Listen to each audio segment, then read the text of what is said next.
geez. Can everybody hear me okay? A couple hands, just let me know. Okay.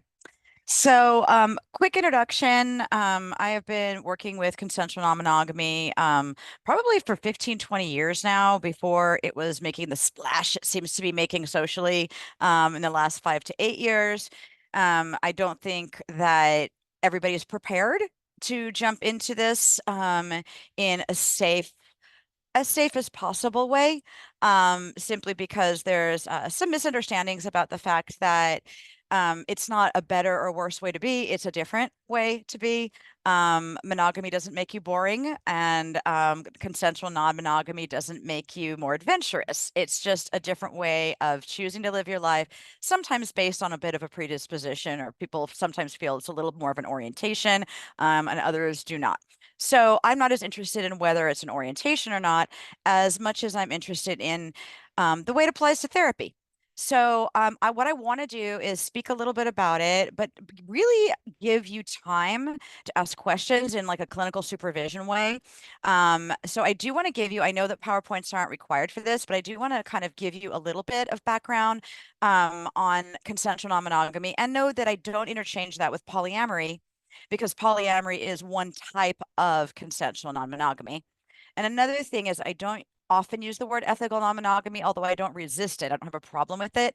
I guess the reason I don't is because it monogamy, we would hope that it's ethical. We would hope that monogamy is ethical, but that's not always the case. And so I also think that ethical in some ways can mean a variety of things to different people. There's certainly a big overlap of not wanting to be dishonest and not wanting to hurt people ideally, and all of those kind of things that are within our scope of ethics as therapists. But I definitely wanted to kind of go over this briefly, but please jot down questions. And I'm not sure if our coordinator is monitoring questions, or if I should be monitoring them in the chat. Nope, I'll monitor the questions for you Okay, if that's wonderful, agreeable. wonderful, wonderful. So that you can pop them in there, and I'll kind of get to them at the end. And I probably only want to take about maybe 20 minutes kind of going through some of this PowerPoint. What I'm going to do also is just put it in the chat, hopefully, if I can, for you, so that you can, if you want, you have it. Let me just make sure I have the right one, and I will pop it up here real quick.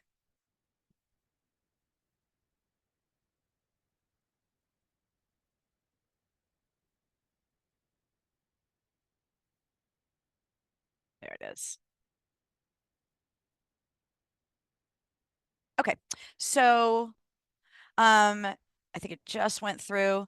So you're certainly welcome to refer to this, and I guess that's why I wanted to pop it as well. So I'm going to share my screen and kind of bring you through this, and then really explore questions or cases or whatever you'd like as we go along.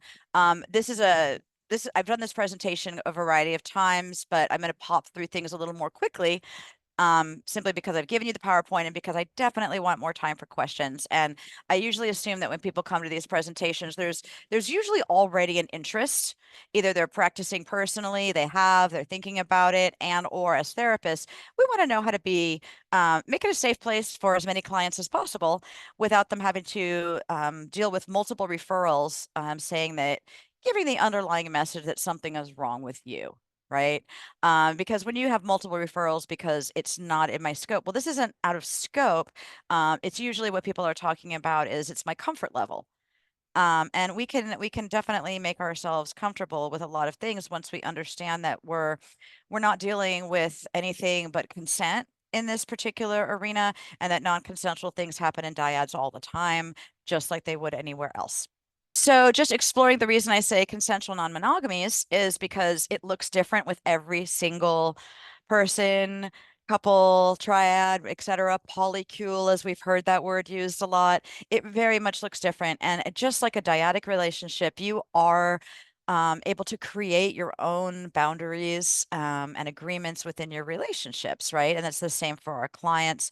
How did I get here? A million years ago, I started working with the sister wives. As we've known, if anyone follows the Brown family, these are the only two that are together right now. Ironically, these two, no, not Mary, she's having a hard time. These two are kind of together. They're just not probably having sex.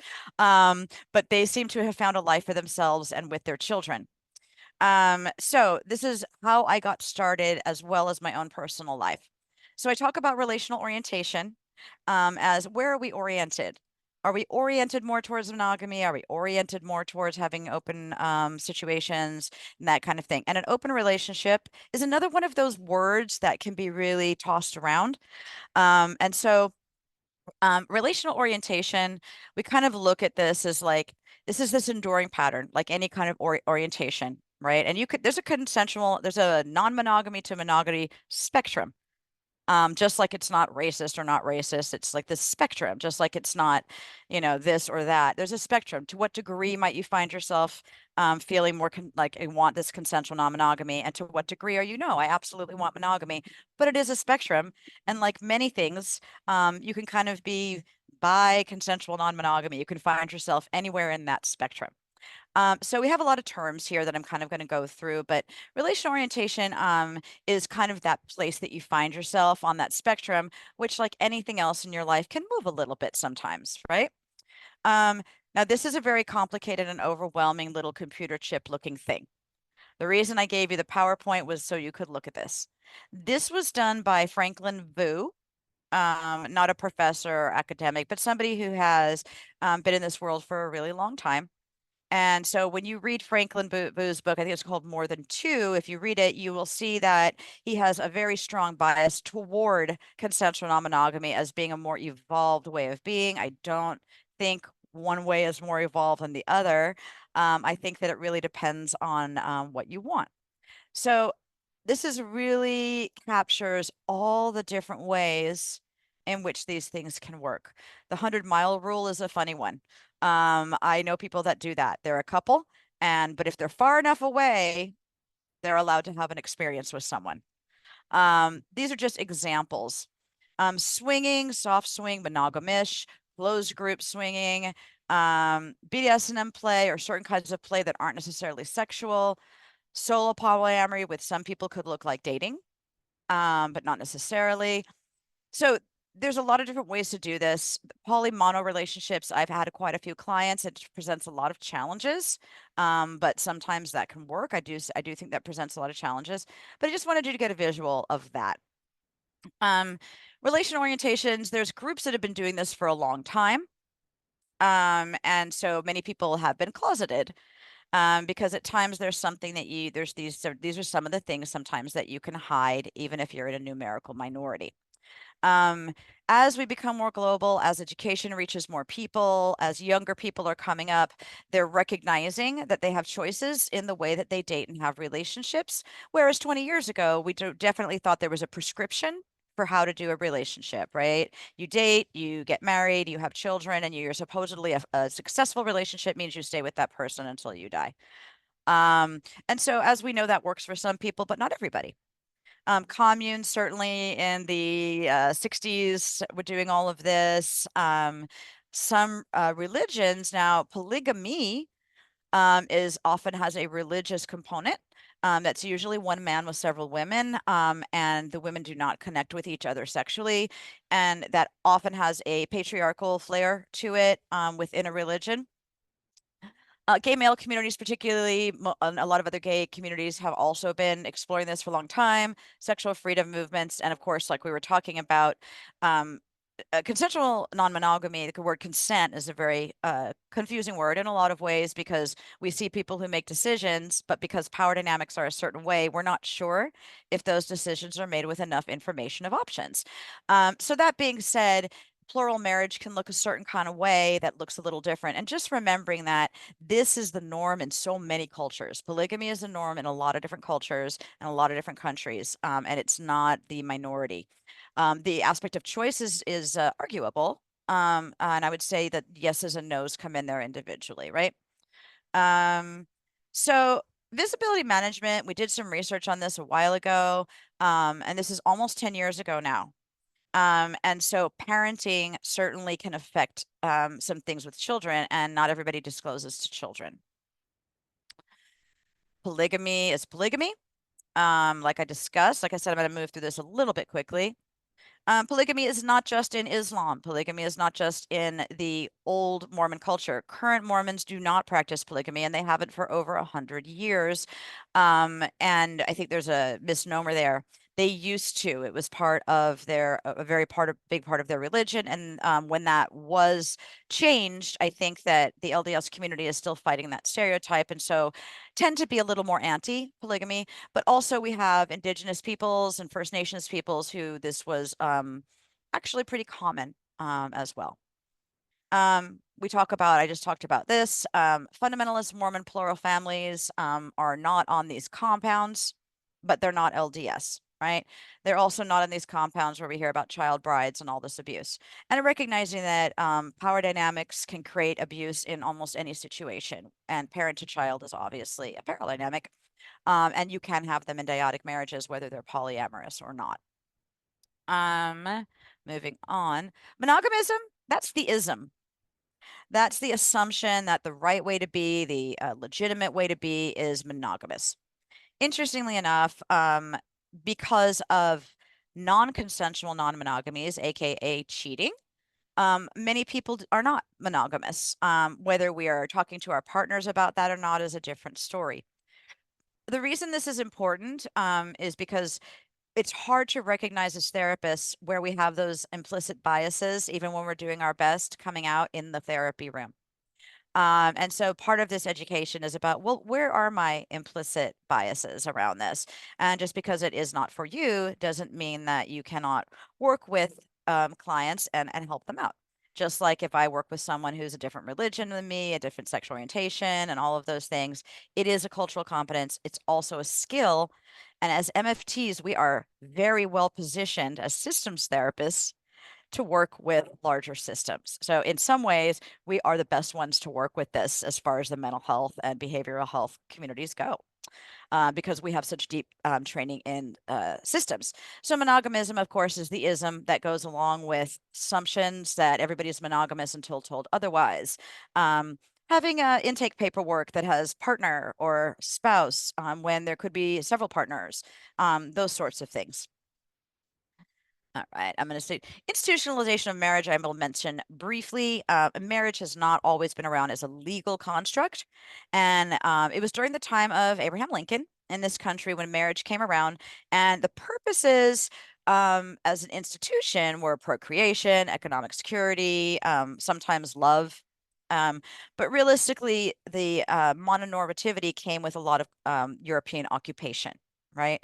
And so the real reason that this happened with President Lincoln is he was trying to, he made marriage a legal institution to try to outlaw both interracial marriage and more than one partner. And it was relatively successful. And that's where the tax breaks come from because people weren't doing it. They didn't care. They were like, this is my spouse, and that's that. And I've said it, so therefore it is. Whereas the tax breaks came along. If you've noticed, those aren't as large as they used to be. Marriage has always been around, but marriage as a legal institution wasn't always like that. Um, there's mononormativity, monogamous privilege. This is the dominant culture in the United States. People are certainly more aware than they have been, but there's a lot of that implicit bias that happens as well. This is the Anti-Bigamy Act and all of this I was talking about. Um, if you want me to slow down, like let our coordinator know. I'm sorry, what was your name again? I apologize.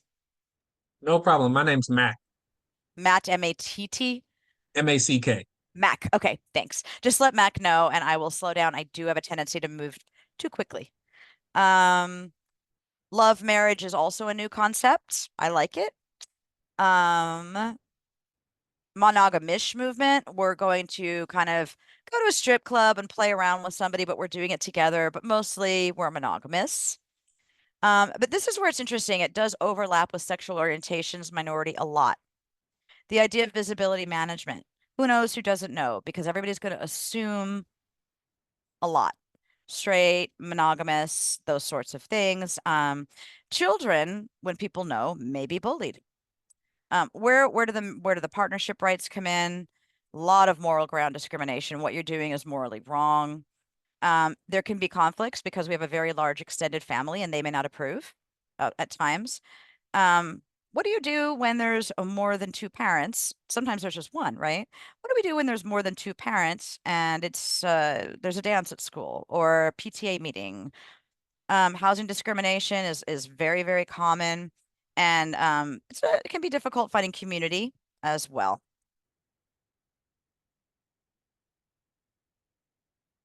Again, these are some legal and social implications that can be very difficult with people who find this as a strong lifestyle, kind of a 24/7 polyamorous thing.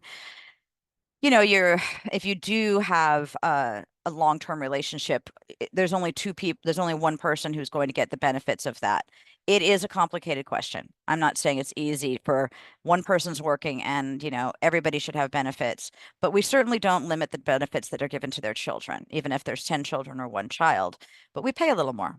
Um, Divorce and dissolution, all of these things can be very, very difficult in addition to the bias that people are facing. So what do we do to manage our own sense of monogamism? Um, of course, as we know, awareness, knowledge, and skills. This is a cultural sensitivity issue as well. Okay. Remaining open and non-judgmental. One of the things I'm always telling my clients is I might have some expertise in this world, but you're still the expert of your own life. You're still the expert of you. You have been with you the whole time.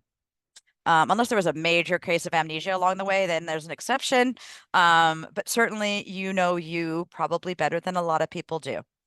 Um, Decreasing that invisibility management and being sensitive to these experiences where people have to manage this visibility.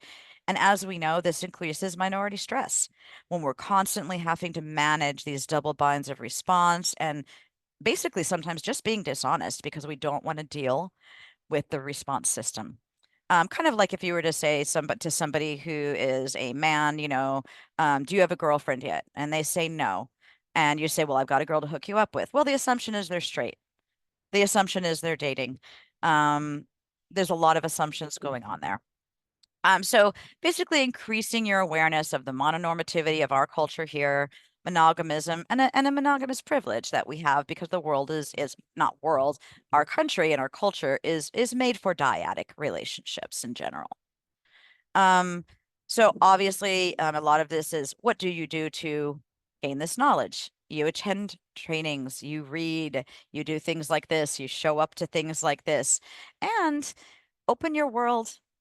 If you know somebody who's non-monogamous, like once you have a relationship already established with that person, ask some questions if they're open to having that conversation with you. Some people love to teach about their stuff, others find it a burden. So that's why an already had a relationship is a really good thing. Consult with colleagues or supervisors who've been doing this, and see where you might be able to improve your knowledge, right? So knowledge is just a little bit easier. Skills, and we're going to talk about this a little more. Look at your intake paperwork. We want to make it more friendly regarding gender. People are starting to get there, sexual orientation, but we're not necessarily all the way there with this. Understanding your language to be inclusive. Why do we want inclusivity? So that people aren't exhausted by constant exclusionary practices in the world. Um, it's not the end of the world if you aren't, but try to be as inclusive as you can so that you're open and non-judgmental to see a variety of different people. Of course, increasing sensitivity. Now, referring when you feel that there's a better competency, I don't necessarily agree with repeated referrals. And I'm going to refer out because this isn't my area. This is who presented to you. And if you haven't heard this yet, people will come to you. You get who you're supposed to get if you haven't already heard that phrase. But after almost 20 years in this field, I can tell you that never changes. And whatever things you're going through in your life, that is who will sit down in front of you as a client. Whatever you're going through, if you're going through a divorce, 5 of your clients will be going through a divorce. If you're having issues with menopause, guess who comes to see me? There's all kinds of things that this continues to happen. So looking at your models and interventions, those kind of things are really, really helpful. And that's it. I just kind of wanted to go through that a little bit. So I'm going to stop sharing. Okay. And what I want to do is chat a little bit about what models work really well for this as far as MFT is concerned. Um, I find that some of the best models for this is a narrative approach. Obviously, they talk about person-centered in the counseling field. I feel like those core conditions kind of just need to be there with everything, right? That non-judgmental, empathetic approach, which is a very hard place to get to because we're judgmental humans. And even if we're trying to keep an open mind, it can be difficult because we come with our own lenses, which is why we try to deconstruct that, not break it down like the military, but deconstruct that a little bit for ourselves so that we can be the best therapist we can be. And another one is group family therapy. That can be really helpful as well. And so I do want to leave a lot of openings for questions. I find that a lot of what at work I do with these people is that they are jumping in very quickly. That there's a problem in a dyadic relationship, and therefore the answer is to open it up. That somebody cheated, and the answer is, well, obviously, I just need to accept this. Or what I see a lot is often in a heterosexual context. This is what my experience is that I will see sometimes people coerced into it simply because of the power dynamic between the two of them. And that can be a very difficult thing to work with. But over time, it's important to work with all of these things. I encourage a lot of what I call fireside chats. The communication levels have to be incredibly high to do this well. And I would say that's true for any relationship. If we could take some of the things that are necessary in this kind of structure and apply them to monogamous relationships and not just make assumptions about how those go, that would be helpful too, right? So that we can create our relationships in a way that is authentic for us, fulfills us, and matches us with partners that bring us as much fulfillment as possible while maintaining um, a certain level of enthusiastic consent. And I'm not saying it has to be if people want to try something that still needs to be an enthusiastic, I want to try it. There's also a myth of how important it is. I think this is because of a lot of like Married at First Sight and all those kind of shows out there that the goal of the relationship is to push ourselves out of our comfort zone, and these other people are going to push us out of our comfort zone, and we're going to grow more. And honestly, you kind of want to be comfortable sometimes, especially in your relationships. You want to feel safe. Um, Pushing ourselves, I think we should be nudging ourselves out of our comfort zone when we choose to grow in a certain area. Absolutely. But our relationships ideally are a safe place to be. So the idea of pushing outside of comfort zone is a little bit different than saying, I think I want to move outside of my comfort zone. I think I can do it. And a way that someone can be supportive in that is like, yeah, you can do it. Let's give this a try. If you don't want to, you don't have to. That's a different way. And so I see that harm done a lot in relationships. And when there is a power dynamic in relationships, and there often is, whether it's on the table or not, um, this doesn't always look the same. So I do spend a lot of time with my clients making sure that the level of consent is at a place that makes sense for them. That it's not just, I want to hold on to this person so badly that I'm going to tolerate this because it will break people's hearts. And when we're with people who really want to do it, it can really enhance relationships. So what I do a lot of is assessing the relationship desires to see if they really are the desires of all people involved, and what people may have had some coercion involved. And then after assessing that, I try to figure out what is it holistically that it is that my clients are looking for. And that's where we can keep this as a positive, if possible, and safe way for people to explore or continue to explore consensual non-monogamy, however they would like to do so, because I do value ethically autonomy as a very, very, very high piece of my work with my clients. Additionally, I would say that if they are not, and I give them a lot of communication work, possibly readings or podcasts and there's a lot of really bad misinformation out there. And I do want to say that in order to have a podcast, all you have to do is have one. I have a podcast now and I've been doing this and now I'm an expert. I'm also an Instagram model on the side. So just be really, really careful about what you're listening to. Who is talking to you? How much background do they really have? Are they also a professional? Or are they a person speaking from their experience? Because as we know, if you've taken a research course, that's just a case study. So that'll give you an in-depth case study into that person's world, experience, and lens. Fantastic. But that may not completely help us understand a variety of people. There is some Hey, good research out there these days. can you hear Uh, me? oh, hi, Annalyn. Hi, Coreen. Listen, we have a question from Darby. But Darby, the way I read it, I don't quite understand it. So, Darby, do you want to come off mute and ask your question? Yeah, I would love to. And this was Um, exactly question time, so perfect timing. Thank you. Go ahead. I was just curious, how do you kind of start that conversation of giving like couples open options and safe options while, obviously if you're more well informed of that world and have that, the research and the availability without like potentially putting your own cultural or moral like influence in there, right? Like Yeah. I think of a Mormon couple that may be interested in like exploring some of this, but right, the culture that they currently or the religion they're currently in may not support that. How do you find Right. that balance of like giving them safe options, helping them make informed choices without like swaying them, I guess? Sure. So in any culture that there's that generally does not allow or looks down upon or is less accepting of this kind of way of living, or even a temporary time of this way of living, one of the things I do is talk to them about that exact subject. So, and get their take on it, right? Because what I really want to do is get as much information from them as possible about what are the desires to be in their culture. And sometimes it's a chosen culture, like religion. Sometimes it's not a chosen culture. Some religions are not a chosen culture at all times. And what is it? What parts of your culture do you relate to and adore? And what parts of this make you feel like this is not okay for you due to your culture? Where does your culture intersect with these desires and explorations? So it's more for me a question, very narrative questions, right? Um, and a history taking of how did we get here?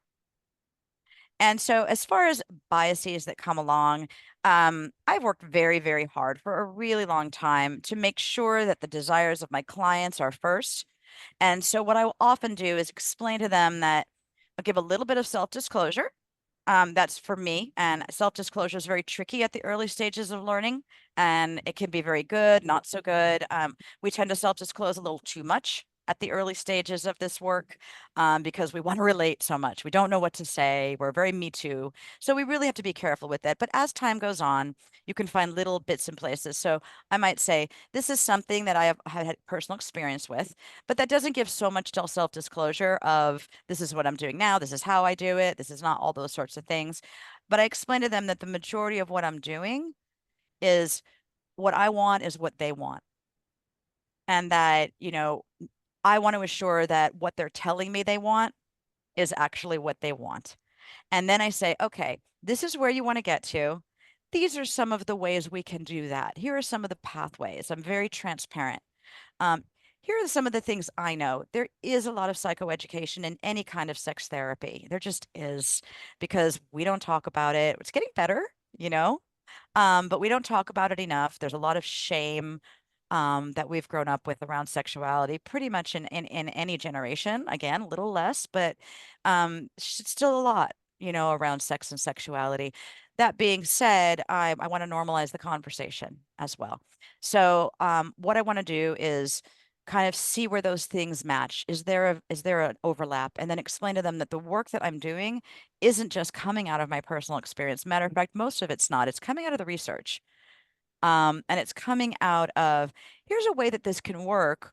But if you kind of miss these communications, or there's too much of a power differential, or someone's being pushed too far out of their comfort zone to us and maybe pushed right out of their window of emotional tolerance, or we're not understanding people's past experiences enough in our partnerships to understand where these things can come in, or we feel that jealousy is a bad thing all around, that means that person won't be safe talking about jealousies that come up. Um, that there aren't rules, there's agreements. And so at that point, it's a bit of psychoeducation. Certainly, as you're all used to now, it depends on how they're presenting in the room. Does that help answer that a bit? Yep. Yes, absolutely. Sorry, my son is sitting in on us Don't and he thinks you're apologize. Future adorable. family therapist.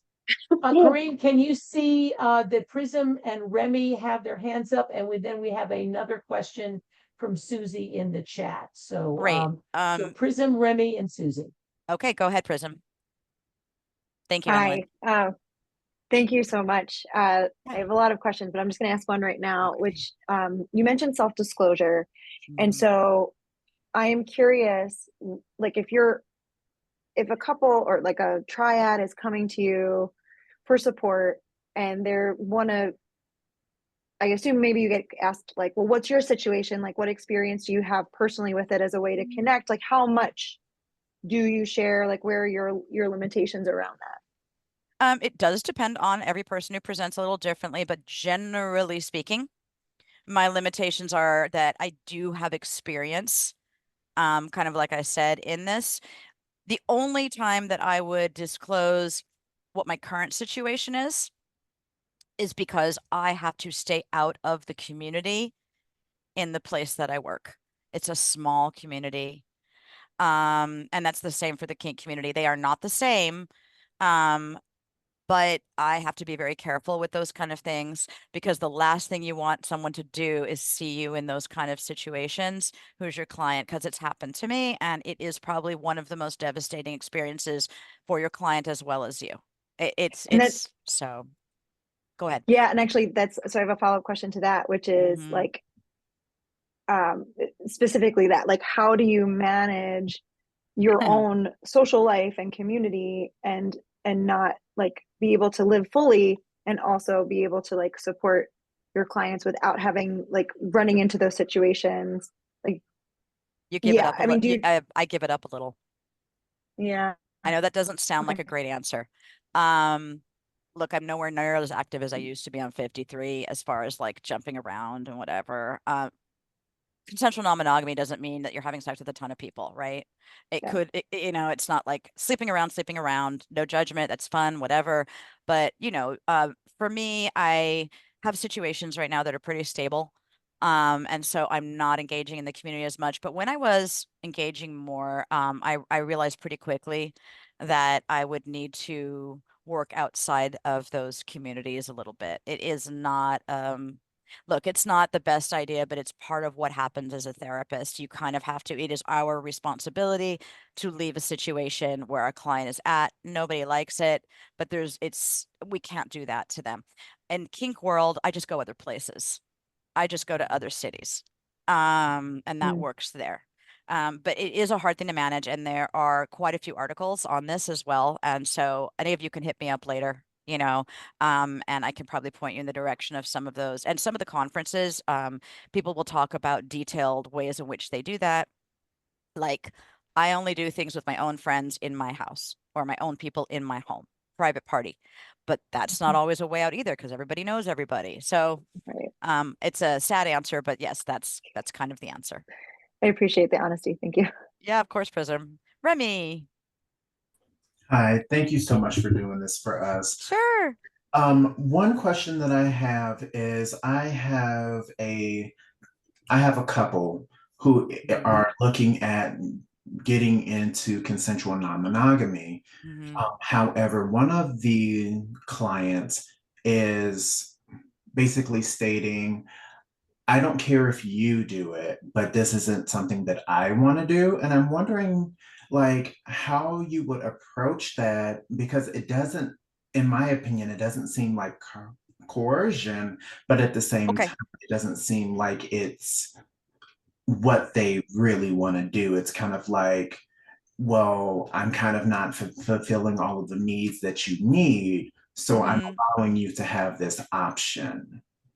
So that's a complicated one. Did it come from an infidelity or did it come from open conversation that, hey, I need more of whatever? It's been pretty open from my Okay. understanding. It's kind of been something that they've been together my understanding is 8 years, and around year 4, it just kind of like there were some medical situations, and like so Mm, sex kind of declined, and then interest kind of declined, and so now it's like, okay, this is a hot topic for us, yeah. but I'm still totally 100% in love with you. Okay. So I would, if I was in like an hour supervision, I'd ask you all kinds of questions, but I'm just going to be real direct right now, right? So because we're here. Um, so that's like a what they call a monopoly situation. Poly, the word is used very briefly here. It's really mono consensual non-monogamy situation. Um, when I see couples, I do their first session together for 90 minutes, and then I see them each individually for an hour, and then I bring them back together. And during those individual sessions, I can get more of a pulse on, and I hear what you're saying, it's not coercion, but it might be one of those things like this may be the only answer, right? For these needs. And so when I have those individual sessions, I get more of a pulse on what might that bring up for you when this person is doing these things, and what would be the way to make you feel the most emotionally safe. A lot of attachment work, almost EFT. I do a lot of EFT with my and IFS. I'm bringing into with my clients now as well. I find IFS to be just beautiful to work with couples, but there's not a whole lot of stuff out there applying that. And so, as far as them, I would get a pulse for that and find out, most of what they're going to want to do is come to a lot of agreements about what will be what will be okay for the mono person to make them still feel safe, loved, and stable in the relationship. Do they want to know? Do they not want to know? Will it be a free for all or not? Will it be a once a month thing? Is this person going to be on the dating apps? How open are we? Those kind of conversations way before we start doing it. Also, about once a month, if not more at the beginning, these check-ins. There's going to be some attachment stuff come up usually. There's going to be, there needs to be room for somebody to say that hurt. Okay, well, tell me more about why that hurt, right? Because what that hurt only gives us so much information. So once we get underneath why something hurt, we can reestablish agreements. And I don't like to use the word rules, right? Reestablish agreements that can actually have that happen and at the same time keep the people safe within their relationships rather than and always kind of what's the word assessing the power dynamic in the relationship. Okay, thank you. That was really helpful. Okay, great. Thank you, Remy. There was someone in the chat Yeah, next. Susie had a question, and then Okay, we'll move to Charlotte. great. Hi, my question is very similar to the last person, Okay. but in this case, there is coercion. Okay. As in unspoken coercion. I was working with him individually. They were determined not appropriate for couples therapy. One person in my clinic took the woman, and I took the man. I asked for the person who was more motivated for therapy. And Real quick they before, are, I don't mean to yeah, interrupt you, but which one was the one who wanted to do it and the one who was coerced? that's a really good question. Oh, never mind then. Go ahead. Yeah. I asked that too. So they were essentially separated in the same home. They were not living a marriage anymore, but he also reported that it was the best sex of their life. Hmm. So he, love of his life, definitely didn't want to get a divorce, and she was out completely, brick wall, had no interest in being in that marriage, but for some reason would never leave or change.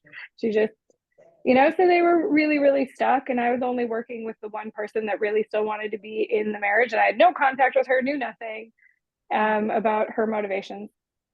Work with him. We hit all of his individual goals, like exercise, healthy eating, goals, everything. And finally, the marriage is not improving, which is his individual therapeutic goal.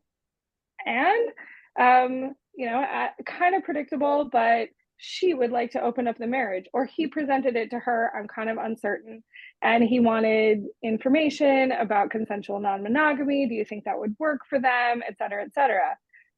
he has no interest in seeing anyone, but in order to repair the relationship wound, would it be okay if he could like switch his brain around this way? And it, Mm. in my instincts was, I don't think it's going to work for you, man.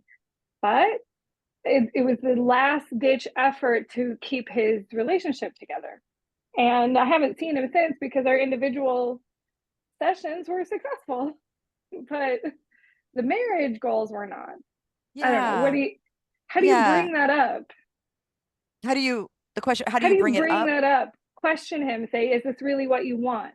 Well, kind of like that. Yeah.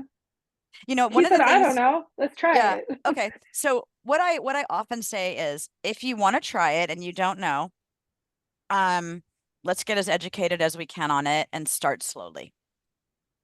And the other thing is, if you're familiar with acceptance and commitment therapy, there's a beautiful values assessment you can do.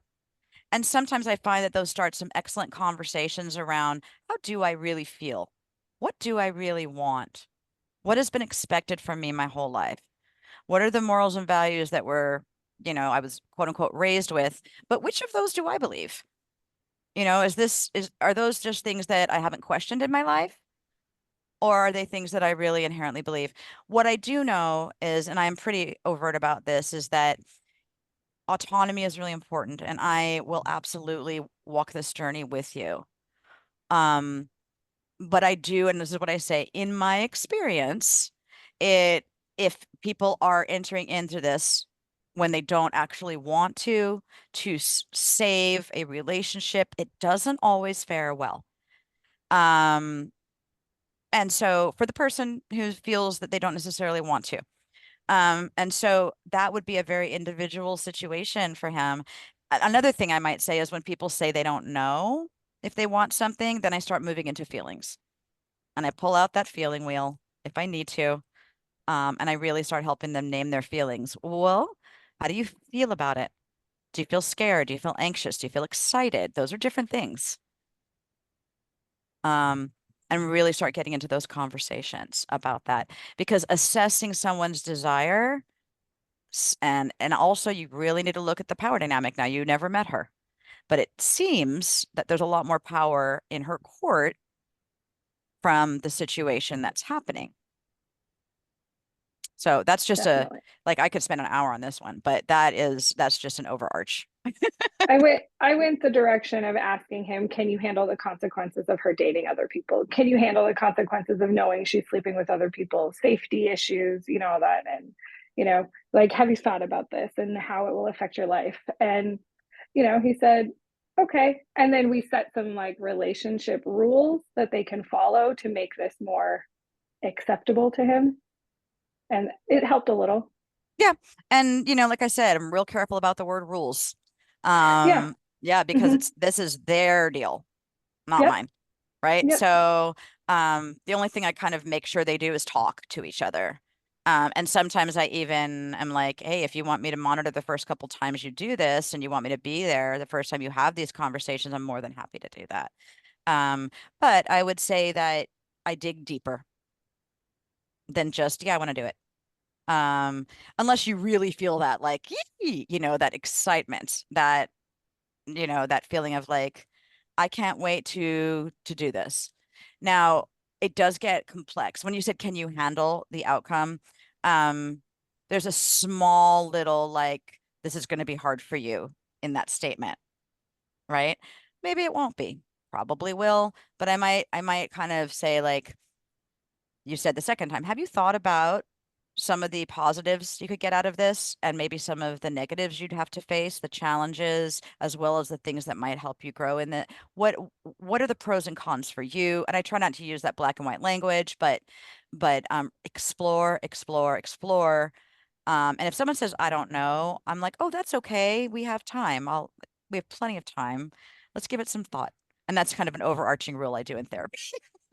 I like the softening of the black and white language. Yeah, It's easier than this is a problem or not a problem. exactly. Because it's usually that most things are not black and white. I think Charlotte, I see, has her hand up. Is there anyone else? I'll go. I will Okay. go and see if anybody else comes up with more questions in the next 10 minutes. Okay. I kind of have a two-parter, Okay. not exactly related, but wanted to bring them both up. One is, how do you help people navigate the internal prejudice within the consensual non-monogamy world? Because there can be a lot of those, well, you're doing it wrong. The way I do it is right. Oh my God, So yes. I would love to Oh. know how you help people navigate that. And Mhm. also, when you have a couple that has been practicing for a long time, Mhm. and then somebody decides they would like to change how, not the rules, the guidelines are established within how they practice, but the Mhm. other person doesn't really want to shift. They're happy with how it's been going. How do you help support and navigate those changes?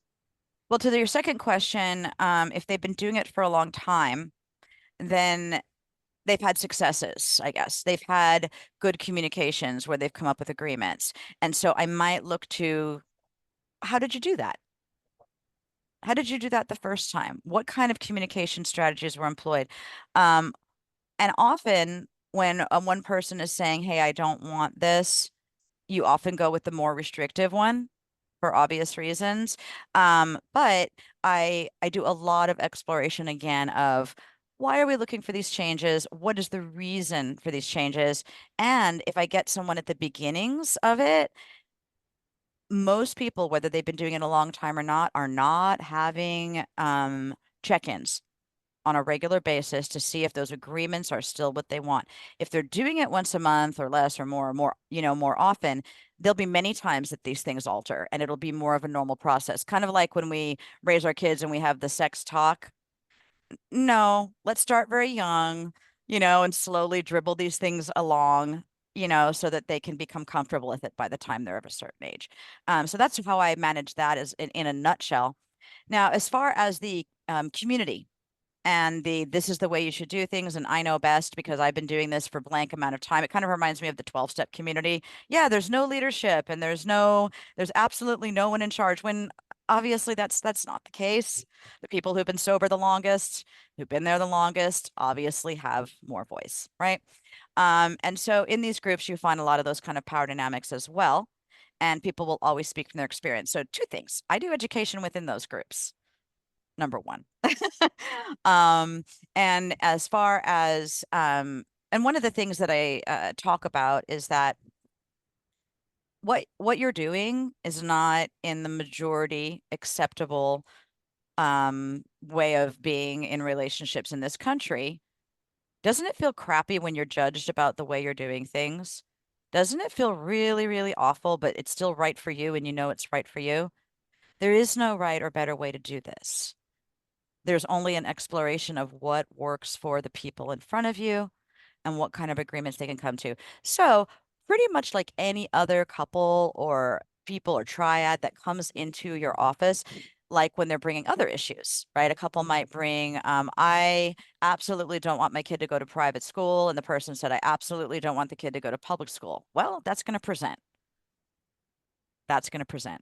And so the same way we would work with that is the same way we work with this is how can we get them closer?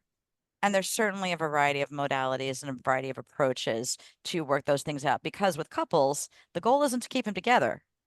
The goal is to help them figure out what they want, where they want to be, get them to what they're reporting they want. Wonderful. Thank you. And if you ever are in your nomadic travels in Utah, hit me up. I want to pick your brain and buy you a cup of coffee. Oh, thank you. Appreciate it. Are you in Salt Lake? Close enough. Okay. All right. Other questions?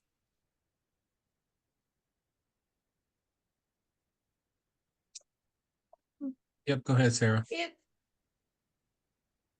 How about us? I have a client who's a single person and Mhm. she practices consensual non-monogamy, but she sort of keeps bending and getting into relationships with people who want to be monogamous Yeah. and then is unhappy and then like Okay.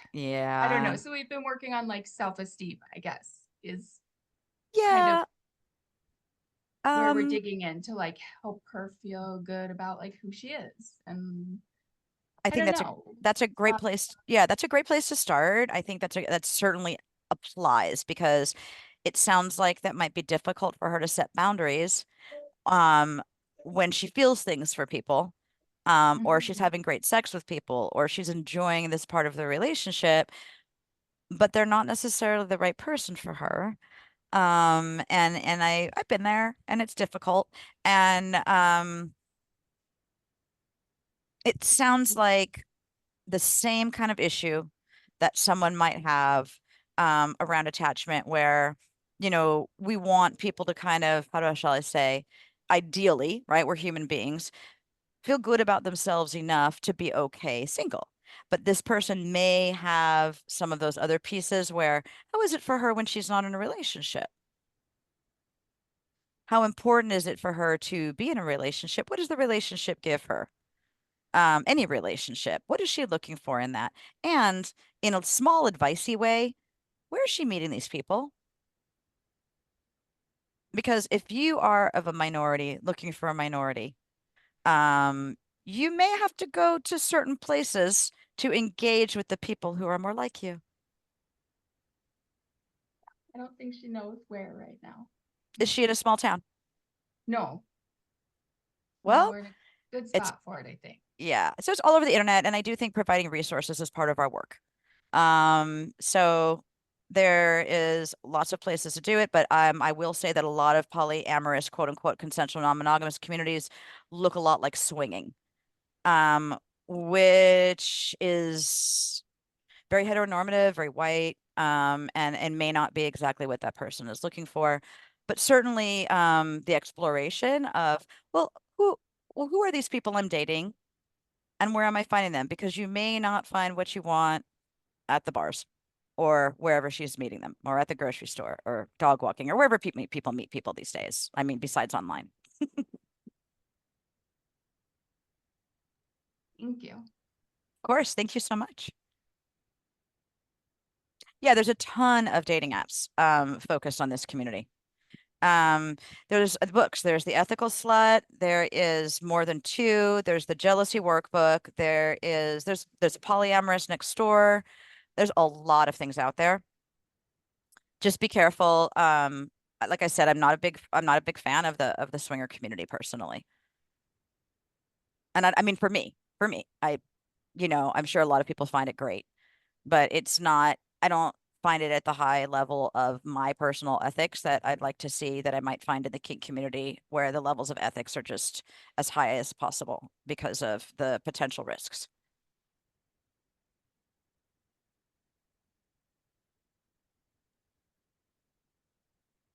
Any last minute questions? We got about 2 minutes. Susie. Can you list some of the You're on mute now. that's not helpful. Can you list those resources you just rattled off in the chat? One is the Ethical Slut that Aubrey just put in there. I know we've met before, sorry. More than two. The Jealousy. Oops. Workbook. Polysecure. Thank you, Charlotte. That's my new favorite. Polysecure is a really, really good one. Just be careful with these books because they do gear toward this is a better way to be a little bit. This person, because I really feel like us understanding the research slash Finger, that might not be the exact way to spell that. He does some great articles, and it'll give you some really strong ways of working with this community, whether you're part of it or not. When we're part of the community, we already think we know how to work with people. That's totally different than working with Brandon, people. jump in there. I'm sorry, who was that? Come, Oh, yeah. Brandon, come off mute. Get in there. Sorry about that. I was at work. I work with foster youths, and a lot of them come across a lot of social media posts. So this is a world that's quickly becoming very readily available to them. Yes. How would you address discussing this with youths and specifically with parents who are suddenly being bombarded with this whole new world?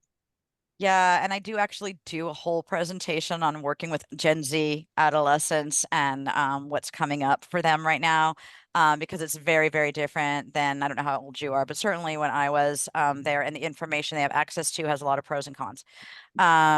So, but generally speaking, when I work with youth, I give them a lot of independence, but I also do a lot of questioning of what it means to be cool, because being pressured into non-monogamy, or thinking they're not cool if they don't have a kink when they're 14 is just ridiculous at this point. You know, I'm like, your kink should, and this is my bias, right? Your kink should be like someone touches you, you're 14, like that should be amazing, right? But that's, I'm not going to say that to my client, but working with parents is a little more difficult. But it's working with generation gaps and helping. I know people have to go, and helping people navigate the generation gaps, because this one's harder than ever. It's a whole other subject, but it's a great question. I appreciate it. Thank you so much. Yeah, of course, Brandon. Maybe you can come back and do the 30-minute, speed round on that topic in some future Sure. date. That'd be great. Sure.